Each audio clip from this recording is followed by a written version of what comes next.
Baik, pemirsa, seperti janji saya tadi di awal, saya akan berbincang lebih jauh bersama Ketua Umum Partai Nasdem, Surya Paloh. Bang Surya, kalau tadi kita bicara ulang tahun ketiga Partai Nasdem, biasanya kalau orang berulang tahun nih, mempunyai harapan, wishes gitu Pak. Nah, harapan Partai Nasdem ke depan ini yang tentunya umur memang masih bayi Pak ya, balita, tapi saat ini sudah memegang peranan penting, saat ini Partai Nasdem ada di kekuasaan. Apa harapan Partai Nasdem? Semoga saja tetap partai ini ke depan konsisten dan memegang teguh amanah cita-cita sejak awal partai ini didirikan. Tentu dia mempunyai satu misi, visi, dan komitmen yang mengikat. Untuk apa artinya partai ini berdiri? Kalau hanya sekedar menambah jumlah kehidupan partai-partai politik yang sudah eksis sebelumnya, saya pikir tidak banyak azas manfaat yang bisa diperoleh rakyat dan masyarakat. Jargon restorasi itu masih bisa diteruskan atau bagaimana Pak? Restorasi bangsa jargonnya Partai Nasdem? Tidak hanya sekedar jargon, memang itulah tekan. Di sana ada semangat, di sana ada satu kesatuan cita-cita, bahwasanya Indonesia sebagai satu bangsa yang terus menerus bergulat dengan dinamika perjalanan kehidupan bangsa ini, memerlukan sebuah sikap baru, pikiran baru, yang menjadi tekad dan semangat bagi seluruh stakeholder komponen publik dan masyarakat. Nah, ajakan ini yang saya katakan dengan tema Gerakan Perubahan Restorasi Indonesia. Kita membutuhkan ini, karena semua tatanan sendi kehidupan yang ada di bangsa kita saat ini, sebenarnya kita harus jujur mengakui kondisi objektifnya tidak sehat.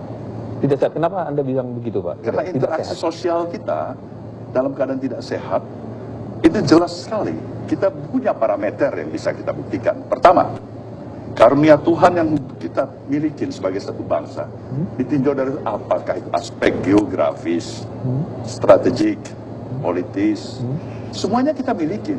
Sumber daya alam kita yang luar biasa kita miliki. Ada semua. Semuanya kita miliki.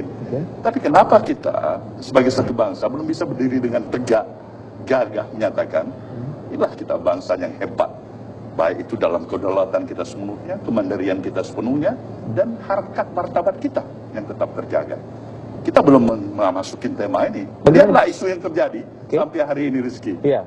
Sebuah polisi wacana misalnya soal masalah KTP saja, kolom agama untuk ditiadakan. Kita pasti akan berpolemik. Ribut selama di situ. Pasti akan berpolemik, menghabiskan energi yang luar biasa. Harusnya seperti apa kalau seperti itu Pak? Harusnya kita lebih melihat bagaimana kepentingan bersama untuk membangun spirit semangat, bahwasanya persoalan apapun yang dihadapin bangsa ini bukan hanya persoalan pribadi dan kelompok atau golongan, tapi permasalahan kita bersama. Kehebatan juga kehebatan bersama.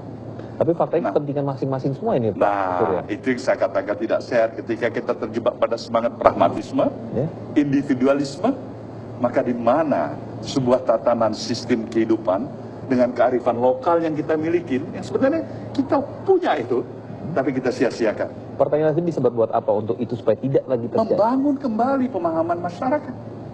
Dengan otoritas yang dimiliki, dia terus-menerus membangun pemahaman baru ini, bahwasanya pandangan yang mengutamakan kulit luar tidak selamanya tepat, dengan meninggalkan arti pendekatan substansi, isi. Nah, kita terjebak kepada persepsi pandangan luar. Apapun caranya, kalau luarnya baik, kita langsung bisa taken for granted itu isinya masih baik. Padahal belum tentu. Nah, ini perjuangan kita bersama. Maka ketika semua pendekatannya berdasarkan, katakan legalistik formalitas, komunikasi juga berdasarkan komunikasi formalitas, maka yang ada lip service, hubungan batin ya di antara kita tidak tercapai sebaik-baik. Implikasinya luas.